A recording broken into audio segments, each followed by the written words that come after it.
Nystrom Education is the largest producer of maps and globes in the country and has been a large producer of those maps and globes for over 50 years. We're delighted to have been such a gold standard among education resources, and we're glad today that you're joining us to discuss StrataLogica.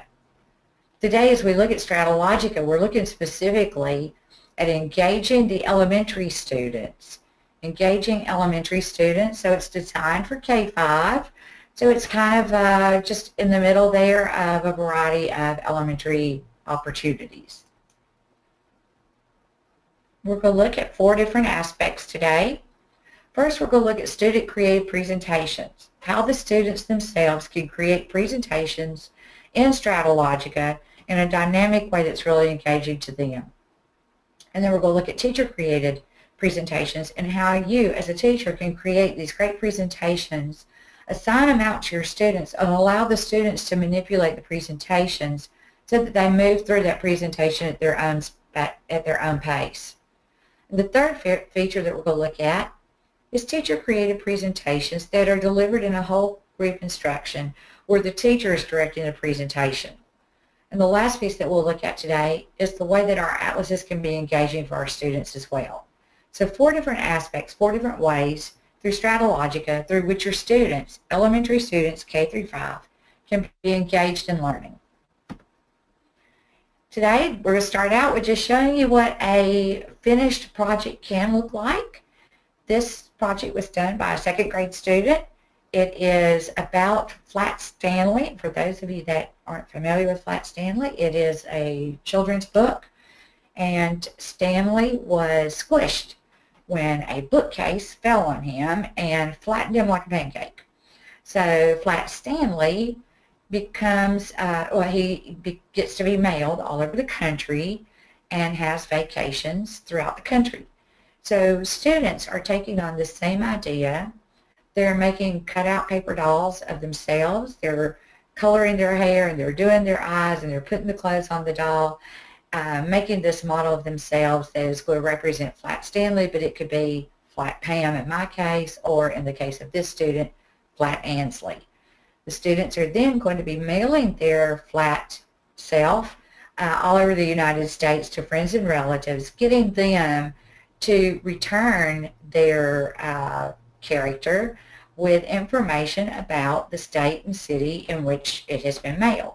So a great opportunity for students to learn more about geography, more about culture of different regions, and to learn map and globe skills along the way. So a great opportunity for students to really make a blend of social studies activities. Let's take a look. When you arrive to StrataLogica, on your homepage, there are some important features that we want to be sure that you're aware of. First of all, anytime you need help, there is a user's guide, a step-by-step guide on how to do almost anything within StrataLogica. It's just been revised recently and is up and ready to go, meets all of our new criteria and standards that we have added to StrataLogica. We also have an array of tutorials and videos that are available for you to watch. Again, short videos that take you through most of the aspects of how to function within StrataLogica. Very important part. This is at the bottom of your home screen. We want to be sure that you're aware of the contact and support section. Anytime you need us, the quickest way to get assistance is through StrataLogica support at nystromeducation.com. That is going to be your quickest avenue. Always go there first. Our technical support and client support is 800-421-4246, and we will be glad to take care of your needs whenever you have something arise. Going back to our FlatStanley, we see that FlatStanley has 4 segments here on the map. We're going to take a look at not only what is there, but how it was made and how you too can assign projects out to your students.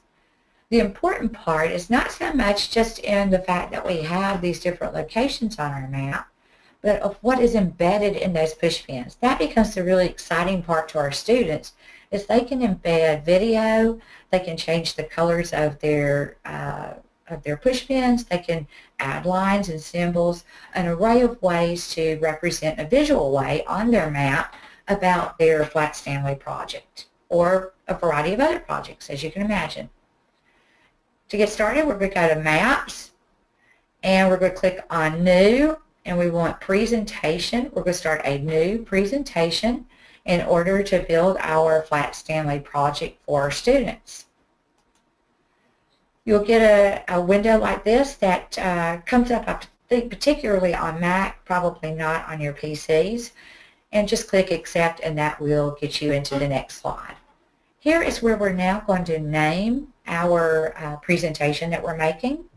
This one is FlatStanley's Adventure, and then we're going to put a description, or you might think of it as directions, what it is you want your students to do. So here in our description, we said place a pin on the earth to show where FlatStanley has traveled to. Write 3 to 7 sentences telling about where he went and who he visited.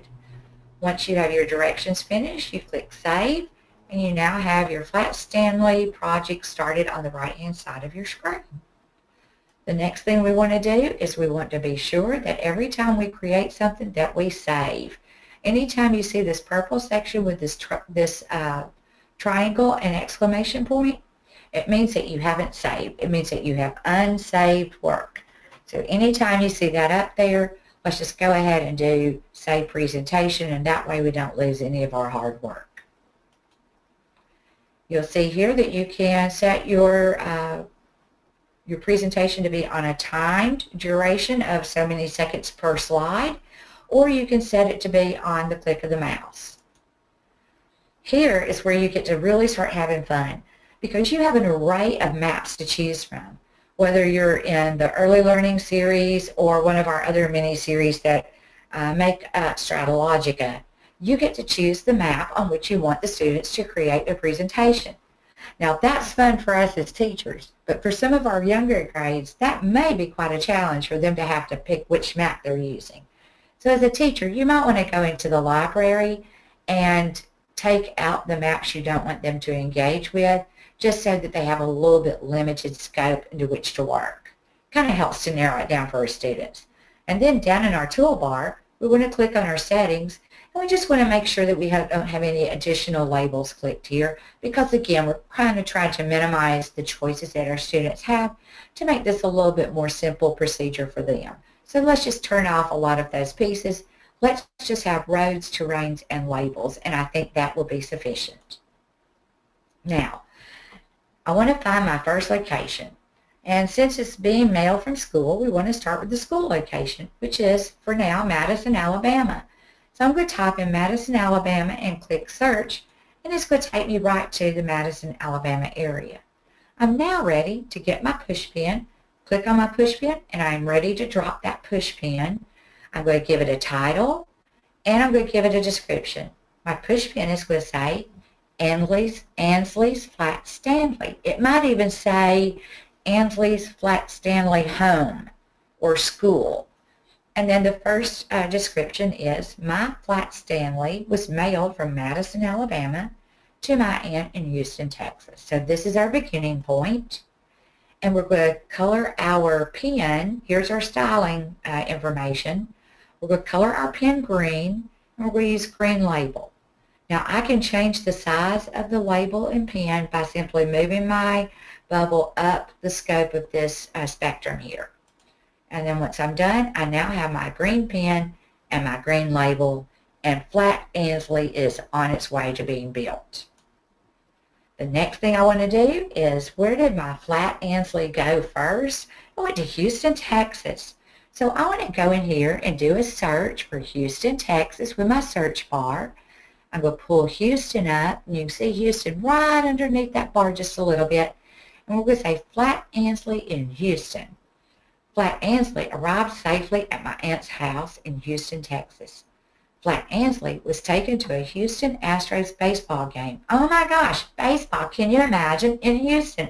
What fun. And the Houston Zoo. Oh my goodness, FlatStanley is having more fun than I am. The best part of her trip was going ice skating at the Galleria Mall.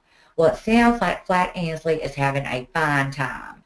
Okay, so now we want to add our first point of Madison, and we're going to draw a line. See, I've got our line here highlighted. This is in your toolbox, and look here at your toolbox with your drawing utensil right here, this first one. I've got my line highlighted, and I'm going to draw a line from Madison to Houston. So here I am. I'm going to add my first point down to my second point, and now I have a line showing that distance between my first point and my second. Okay? Now I've got that first part of my journey completed. Let's do something else with it, and let's see what's next. To get this box, for those of you who have texted in, great question. To get this box, what you're doing is, like for this one, we've done a search and we've said Grand Canyon and search, and our map comes up to the Grand Canyon. It doesn't automatically give me the box. I'm getting the box by clicking on the push pin here. When I click on this push pin, I'm putting my push pin on the map, dropping it, and then the box opens. So I didn't have that step highlighted there in that slide. Thank you so much for noticing, and I hope that that is a little bit more helpful to you. So once you get to the point on the map where you want to drop that, you are going to grab that push pin in the bottom in your toolbar, grab that push pin, drop it on your map, and then the box for adding your title and your description opens automatically. So this one, we are going to drop it in the Grand Canyon, and we see that FlatStanley is going to go whitewater rafting in the Grand Canyon. Oh, can you imagine? So FlatStanley has traveled to the Grand Canyon. While there, she went whitewater rafting down the Colorado River. Sounds like fun. Let's see what they do next. Next, you want to design your pen. And since our first pen was green, we're going to make this one kind of an orangey color with orange writing. And instead of writing a description this time, we're actually going to go in and get an image or a video. To get a video, we're going to use YouTube today. I'm going to go to YouTube, and I'm going to pull that video, and I'm going to bring that embed code over here and put it into my box. When I put my embed code in here, it shows that I have added that embed code correctly. Now, for those of you that don't know how to go get a YouTube video and put that into your embed section, remember to go back to your user's guide on the page, on the home page. It's going to tell you all about how to go to YouTube and grab your video and bring it over to this site. So be sure you go back to your user's guide. I can tell that I've added my YouTube video correctly because it has said so right here. Now I've got that added, and I can click Done. There's my orange drop pen that we couldn't see earlier because one of the screens was covering it. There's my orange drop pen. There's my orange title. And now I have a video that is going to be connected to this push pin. It's displayed when I click the push pin. Otherwise, the video is hidden in the push pin itself. So for students, the fun and the power of StrataLogica and doing an activity like this is really in that push pin. They love being able to put videos in there, put images, they can put primary sources, they can put text, they can put so much information in those push pins, and it makes for a very engaging and active learning environment for the student. Now we have our Madison push pin, we have our Houston push pin, and now we have our Grand Canyon push pin.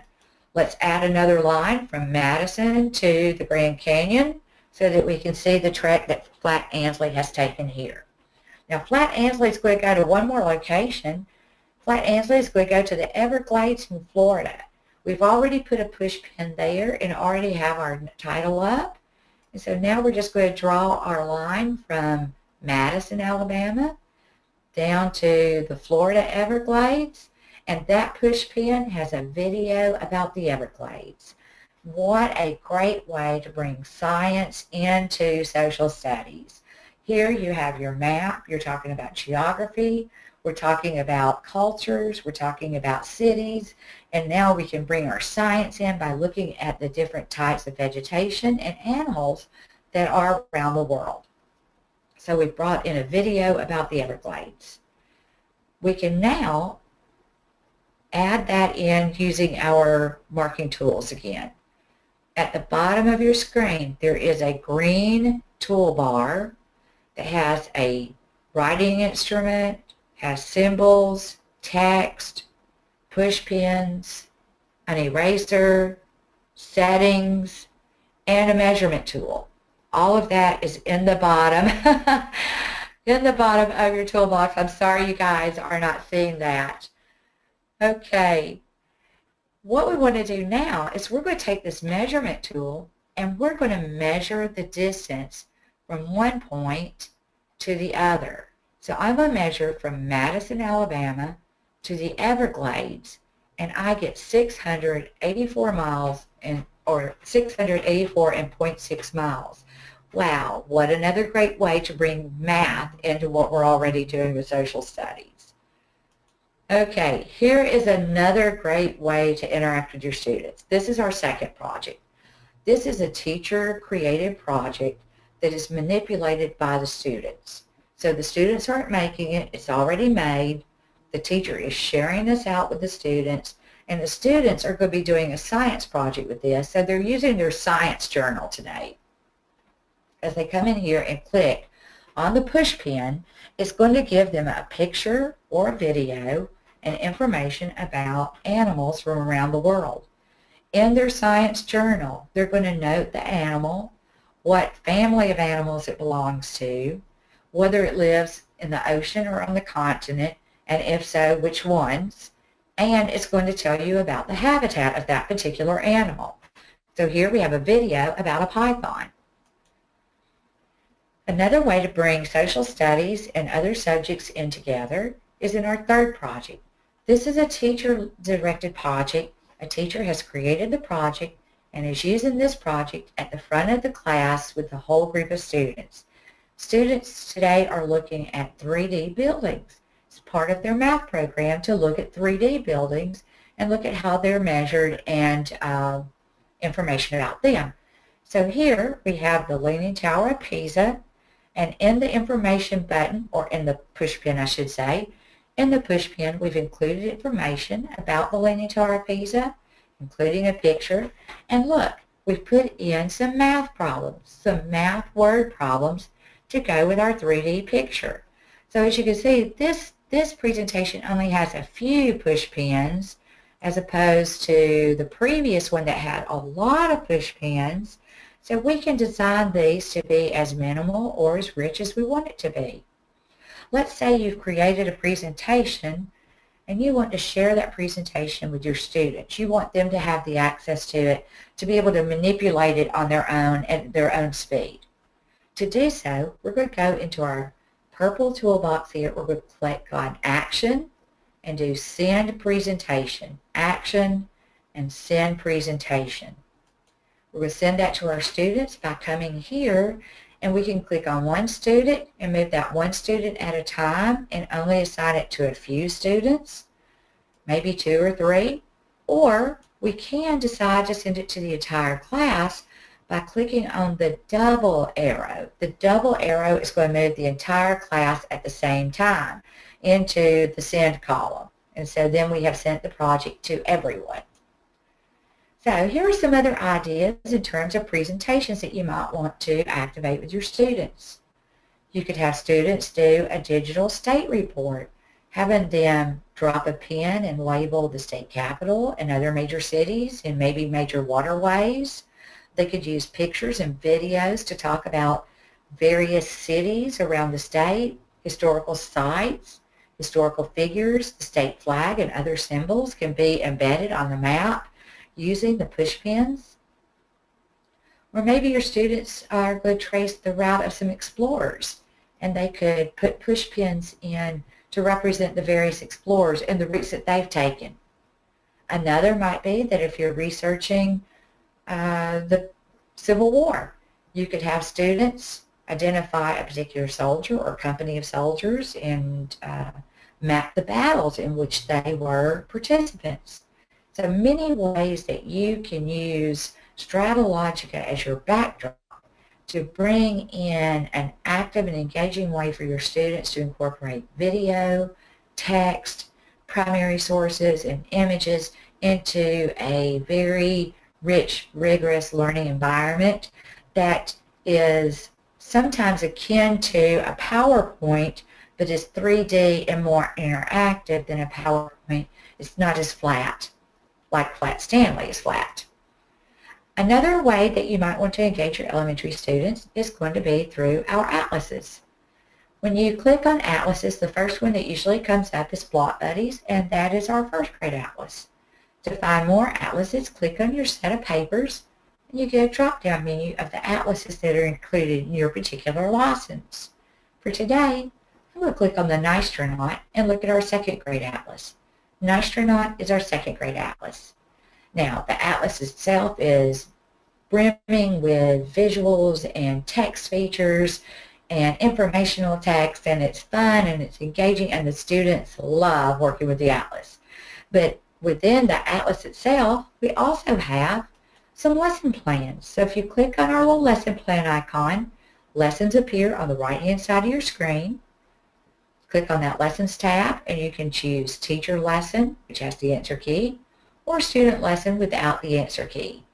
Here is one of the Common Core lessons that we've included. If yours includes Common Core, you would have these lessons. If not, you might have some literacy lessons in place of these. Our next lesson we want to look at would be a content lesson. Notice it tells me what pages of the atlas this particular lesson correlates to. My atlas, I can turn pages in my atlas 3 different ways. With the arrows here on the side, I can use this page finder at the top that gives me small icons of the different pages, or I can go here and put in a page number and type the page and hit enter, and it brings up the pages automatically. Down here in your toolbox, there are an array of tools that you can use with your atlas as well. For instance, you might want to have the students use the drawing tool and come in here and circle just the various continents. You could walk around the room and make sure that all the students have circled the appropriate places. You've done a quick activity with a formative assessment, and you're ready to go on to your next assignment. What a great way to engage your students. Paperless environment, have them on the computer, everybody's hands-on. It's a lot of fun. I'm sure you'll enjoy using the online atlases as well. Please email me anytime.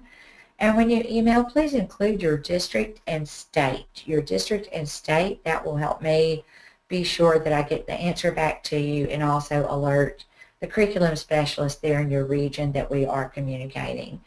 It's been great being with you this afternoon. I hope that you did get something out of it. If I can be of any assistance, please don't hesitate to reach out. Hope all of you have a wonderful Thursday afternoon. Thanks for joining. Bye.